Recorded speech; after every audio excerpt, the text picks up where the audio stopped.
इस वीडियो में आपका स्वागत है। इस वीडियो में हम पॉइंटर के बारे में पढ़ेंगे। इससे पहले वाले वीडियो में हमने फंक्शंस के बारे में पढ़ा था। अगर आपने वो वीडियो नहीं देखा है तो डिस्क्रिप्शन बॉक्स में आपको लिंक मिल जाएगा।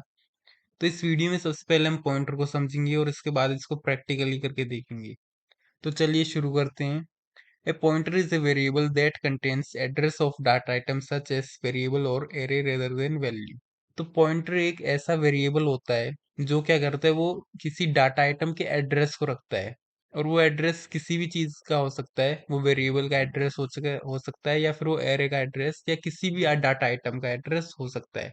वो उसकी वैल्यू को नहीं रखता। तो हमें ये याद रखना है कि पॉइंटर एक ऐसा वेरिएबल होता है जो कि डाटा आइटम के एड्रेस को स्टोर करता है। जैसे यहाँ पर हमें सबसे पहले इसकी डिक्लेरेशन देखते हैं। तो डिक्लेरेशन करने के लिए हम सबसे पहले लिखेंगे डाटा टाइप, कि हम जो पॉइंटर बनाना चाहते हैं वो किस डाटा टाइप के एड्रेस को स्टोर करेगा, वो किस डाटा टाइप की वैल्यू के एड्रेस को स्टोर करेगा।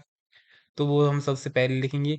और उसके बाद हम लिखेंगे स्टार वेरिएबल नेम और उसके बाद लास्ट में सेमीकोलन। तो इस प्रकार से हम अपना पॉइंटर डिक्लेयर करते हैं। अब यहाँ पर एक एग्जांपल भी दिया हुआ है। तो इंट स्टार पी, यहाँ पर हमने अपना पॉइंटर डिक्लेयर किया है पी नाम का। तो हमें बस एक काम करना है, जैसे हम वेरिएबल पहले डिक्लेयर करते थे, यहाँ पर हमें बस वेरिएबल के आगे स्टार लगा देना है। तो हमारा वो पॉइंटर बन जाता है। और पॉइंटर में हम किसी भी वेरिएबल का, किसी भी डाटा आइटम का एड्रेस स्टोर करते हैं। तो देखिए यहाँ पर हमने एक वेरिएबल p डिक्लेयर किया और इस p के बाद हमने लिखा इंट a इक्वल टू 10। हमने एक और वेरिएबल डिक्लेयर किया इंटीजर टाइप का जिसका नाम है a, और उस a में हमने 10 को स्टोर कर लिया। और इस 10 को स्टोर करने के बाद हमने किया p equal to address of a। p के अंदर हमने a का एड्रेस स्टोर कर दिया। इस साइन से हम एड्रेस को रिप्रेजेंट करते हैं। तो जब भी हम ये साइन देखेंगे तो इसका मतलब होगा एड्रेस। तो यहाँ पर हमने एड्रेस ऑफ a को हमने p में स्टोर कर लिया। तो हमारा जो मेमोरी होगी उसमें कुछ इस प्रकार से लिखा होगा। तो देखिए मेमोरी में क्या हुआ, यहाँ पर एक हमारा वेरिएबल a और a के अंदर 10 स्टोर हो गया। और a का जो एड्रेस है वो है 123। और ये है हमारा दूसरा वेरिएबल पॉइंटर p है। p के अंदर हमने a का एड्रेस स्टोर किया था। तो मतलब p के अंदर स्टोर होगा 123 जो कि a का एड्रेस है। तो इस प्रकार से हम पॉइंटर के अंदर वेरिएबल का या डाटा आइटम का एड्रेस स्टोर करते हैं। और अब उसके बाद हम इसके ऑपरेटर्स देखते हैं। तो पॉइंटर में हम दो ऑपरेटर्स का यूज करते हैं। पहला ये है हमारा एड्रेस ऑपरेटर और दूसरा ये स्टार। स्टार का मतलब होता है वैल्यू एट एड्रेस। जो हमारे पास एड्रेस है पॉइंटर में, उसमें क्या वैल्यू स्टोर है उसको हम स्टार से रिप्रेजेंट करते हैं। अब इसको आपको एग्जांपल देखेंगे तो आपको उससे ये समझ आ जाएगा। तो देखिए यहाँ पर हमने एक एग्जांपल लिखा है जिसमें सबसे पहले हमने अपनी फाइल को इंक्लूड किया है। और इसके बाद वॉइड मेन के अंदर हमने अपना मेन प्रोग्राम लिखा है। तो देखिए यहाँ पर मैंने दो वेरिएबल डिक्लेयर किए। पहला था हमारा इंट ए और दूसरा हमारा पॉइंटर वेरिएबल p। और उसके बाद हमने a को 10 वैल्यू दे दी और उसके बाद हमने p के अंदर एड्रेस ऑफ a स्टोर कर लिया। तो देखिए हमारी मेमोरी में कुछ इस प्रकार से ये बनेगा कि हमने एक वेरिएबल a डिक्लेयर किया और उस a के अंदर हमने 10 को स्टोर कर लिया। और p के अंदर हमने a का एड्रेस स्टोर कर लिया 123। तो देखिए इसके बाद हमने प्रिंट किया print F value of a। तो हमने वैल्यू ऑफ a को प्रिंट किया, वो है 10। तो यहाँ पर a की वैल्यू 10 प्रिंट हो जाएगी। और उसके बाद हमने प्रिंट एफ किया value of p। Value of p में p के अंदर जो एड्रेस स्टोर है वो एड्रेस प्रिंट हो जाएगा। जैसे यहाँ पर इस पहले प्रिंट एफ का आउटपुट आएगा 10 और इस दूसरे का आउटपुट आएगा 123, क्योंकि p के पास 123 स्टोर है। और उसके बाद हमारा तीसरा प्रिंट एफ है वैल्यू एट p। तो वैल्यू एट p का मतलब है जो p के पास एड्रेस स्टोर है उस पर क्या वैल्यू स्टोर है। वैल्यू एट p का मतलब कि 123 एड्रेस पर क्या वैल्यू स्टोर है। तो 123 एड्रेस पर स्टोर है 10। और इस वैल्यू एट को हम स्टार से रिप्रेजेंट करते हैं। तो अगर मैं यहाँ पर लिखूंगा स्टार p तो उससे हमारी 10 प्रिंट हो जाएगा। तो ये हमें ये याद रखना है कि स्टार पी का मतलब वैल्यू एट पी, कि जो पी के पास एड्रेस स्टोर है उस एड्रेस पर कौन सी वैल्यू स्टोर है। तो उसको हम स्टार पी से लिखेंगे। और उसके बाद हमारा चौथा प्रिंट एफ है एड्रेस ऑफ ए। हम डायरेक्टली एड्रेस ऑफ ए को इस एंड ए से भी लिख सकते हैं। तो इससे यहाँ पर एड्रेस सीधा ही प्रिंट हो जाएगा 123। और उसके बाद हमारा लास्ट प्रिंट एफ है वैल्यू एट एड्रेस ऑफ ए और परसेंटेज डी। तो देखिए यहाँ पर क्या होगा, यहाँ पर हमें वो वैल्यू प्रिंट करनी है जो ए के एड्रेस पे स्टोर है। तो यहाँ पर देखिए ये स्टार से और ये एंड का साइन, ये दोनों ऑपरेटर आपस में कट जाएंगे और 10 की वैल्यू प्रिंट हो जाएगी। तो देखिए यहाँ पर इसको आप दूसरी तरीके से भी देख सकते हैं। एड्रेस ऑफ ए मतलब 123, तो यहाँ पर हमें 123 एड्रेस पर जो वैल्यू स्टोर है हमें वो प्रिंट करनी है। तो 123 पर 10 स्टोर है, तो यहाँ पर हमारे आउटपुट में 10 प्रिंट हो जाएगी। तो इसको हम एक बार प्रैक्टिकली भी करके देख लेते हैं। तो यहाँ पर मैंने वो प्रोग्राम लिख लिया है और मैं एक बार जल्दी से दोबारा से इसको बता देता हूँ। सबसे पहले हमने दो वेरिएबल डिक्लेयर किए। पहला था हमारा ए, इंटीजर टाइप का, और दूसरा हमने इंटीजर टाइप का पॉइंटर लिया पी। उसके बाद हमने ए में 10 को स्टोर किया और पी में हमने एड्रेस ऑफ ए को स्टोर किया। और उसके बाद हमने प्रिंटफ की हेल्प से ए की वैल्यू को प्रिंट किया और उसके बाद हमने वैल्यू ऑफ पी को प्रिंट किया जिसमें ए का एड्रेस स्टोर हो जाएगा। और उसके बाद हमने स्टार पी से वैल्यू एट पी को स्टोर किया कि पी एड्रेस पर जो भी वैल्यू स्टोर है वो प्रिंट हो जाएगी। उसके बाद अगले प्रिंट एफ में एंड ऐसे हमने एड्रेस ऑफ ए को प्रिंट कर लिया।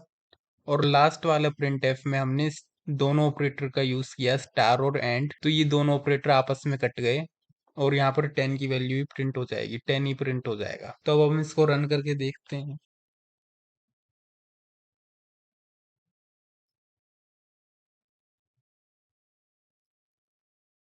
तो देखिए हमारा आउटपुट आया, वैल्यू ऑफ ए इज 10 और वैल्यू ऑफ पी इज 642296। तो ये हमारा ए का एड्रेस है 642296।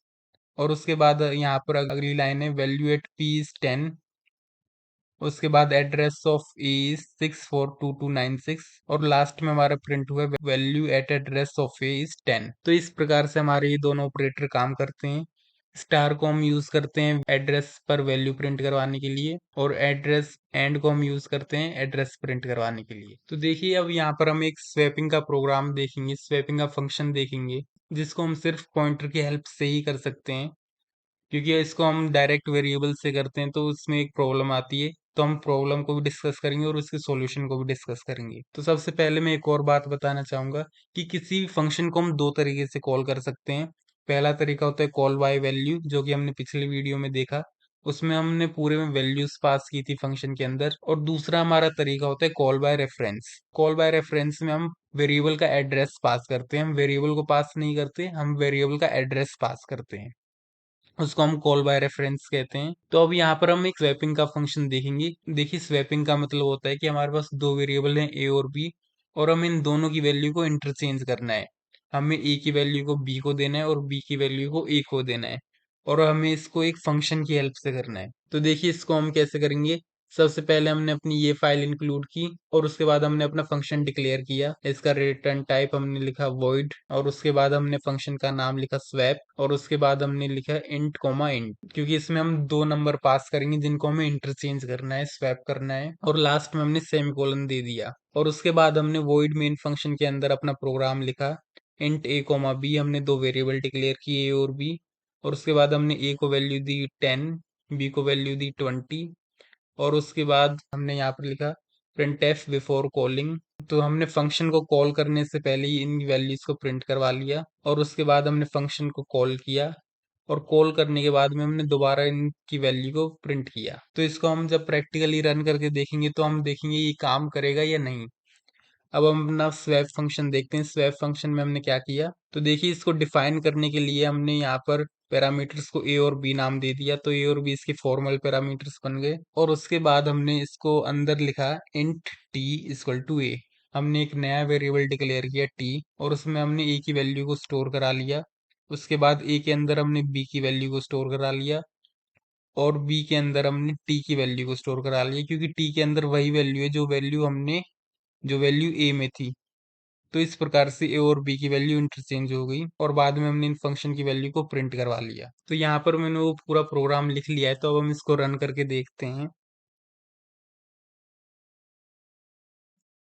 तो देखिए बिफोर कॉलिंग हमारी ए और बी की वैल्यू थी 10 और 20, और फंक्शन के अंदर ए और बी की वैल्यू प्रिंट हुई 20 और 10। लेकिन फंक्शन को कॉल करने के बाद इनकी वैल्यू फिर दोबारा से 10 और 20 हो गई, इनकी वैल्यू इंटरचेंज नहीं हुई, तो इस वेब फंक्शन ने काम नहीं किया। देखिए फंक्शन के अंदर तो इसकी वैल्यू 20 और 10 थी, लेकिन मेन प्रोग्राम में आकर इसकी वैल्यू वापस से 10 और 20 हो गई, जो कि फंक्शन को इनकी वैल्यू इंटरचेंज कर देनी चाहिए थी, लेकिन वो परमानेंटली इंटरचेंज नहीं हुई। तो इसलिए यहाँ पर ये हमारा फंक्शन काम नहीं करता है। तो यहाँ पर हम पॉइंटर की हेल्प लेंगे। तो अभी हमने देखा कि जब हमने स्वैप फंक्शन को कॉल बाय वैल्यू से परफॉर्म किया था, तब वो फंक्शन ने हमें रिजल्ट नहीं दिया था और उसने वैल्यूज को इंटरचेंज नहीं किया था। तो अब हम इसी फंक्शन को कॉल बाय रेफरेंस से देखेंगे। कॉल बाय रेफरेंस का मतलब है कि हम पैरामीटर्स के अंदर एड्रेस पॉइंटर्स को पास करेंगे, उन वेरिएबल के एड्रेस को पास करेंगे। तो देखिए इसको हम कैसे लिखेंगे। सबसे पहले हमने ये फाइल इंक्लूड की stdio.h और उसके बाद हमने अपने फंक्शन की प्रोटोटाइपिंग दी। सबसे पहले हमने लिखा इसका रिटर्न टाइप वॉइड, क्योंकि हम कुछ भी रिटर्न नहीं कराने वाले। उसके बाद हमने फंक्शन का नाम लिखा स्वैप और उसके बाद हमने दो पैरामीटर डिक्लेयर किए इंटीजर टाइप के पॉइंटर। दोनों में हमने यही किया है, इंट के बाद हमने स्टार लगाया है। तो हमने इंटीजर टाइप के दो पॉइंटर डिक्लेयर किए हैं और लास्ट में हमने सेमीकोलन लगाया है। और उसके बाद वॉइड मेन के अंदर हमने अपना मेन प्रोग्राम लिखा है, जिसमें हमने वही सेम लिखा है जो कि हमने ऊपर वाले प्रोग्राम में लिखा था।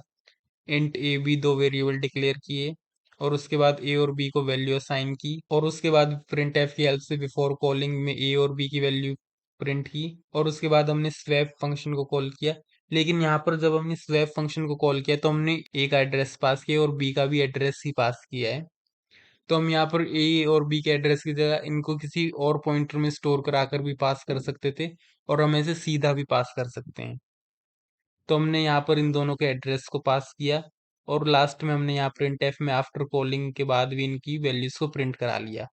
तो अब हम अपना मेन काम देखेंगे स्वैप फंक्शन में। तो देखिए यहाँ पर भी हमने इसके रिटर्न टाइप को वॉइड लिखा और इसका नाम लिखा फंक्शन का स्वैप। तो देखिए हमने दोनों अपने दोनों पॉइंटर्स को नाम दे दिया ए और दूसरे पॉइंटर को हमने नाम दिया बी। तो हमारे पास जो भी एड्रेस आए, एड्रेस ए और एड्रेस बी, वो इन दोनों पॉइंटर्स के अंदर स्टोर हो जाएंगे। और उसके बाद देखिए हमने क्या किया, हमने एक वेरिएबल लिया टी और टी के अंदर हमने यहाँ स्टार ए को स्टोर करवा लिया। तो यहाँ पर स्टार ए का मतलब वैल्यू एट है।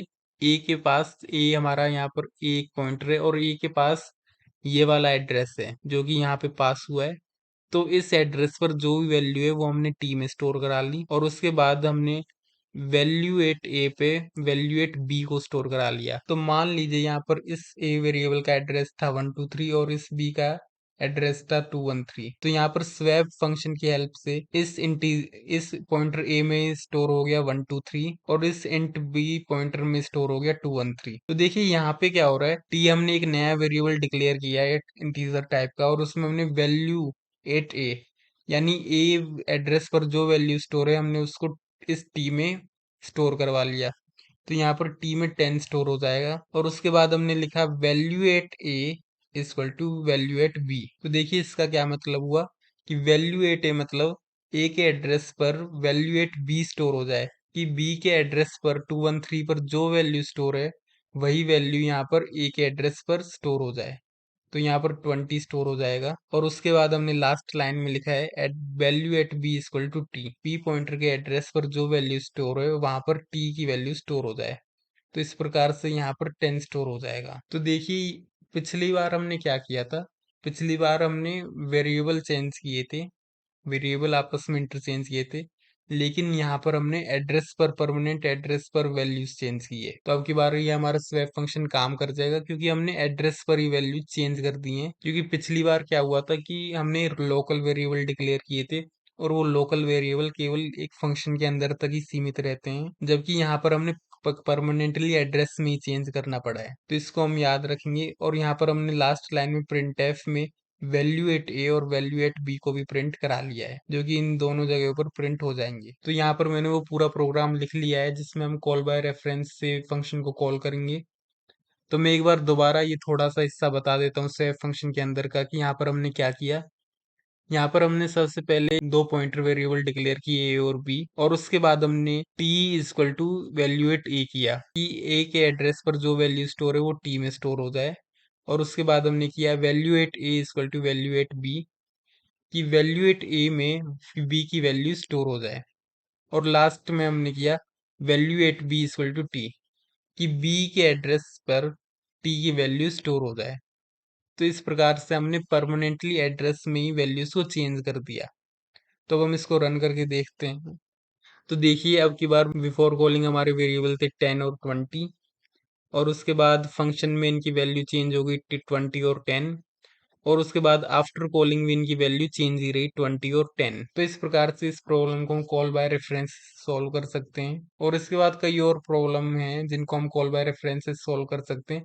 इसलिए हमें दोनों तरीके आने चाहिए, हमें कॉल बाय वैल्यू भी पता होना चाहिए और हमें कॉल बाय रेफरेंस भी पता होना चाहिए, ताकि कोई भी प्रॉब्लम आए तो हम उसको सॉल्व कर सकें। तो अगर आपको आज के वीडियो में कोई भी डाउट हो तो आप कमेंट सेक्शन में पूछ सकते हैं, मैं उसको सॉल्व करने का पूरा प्रयास करूंगा। Thank you.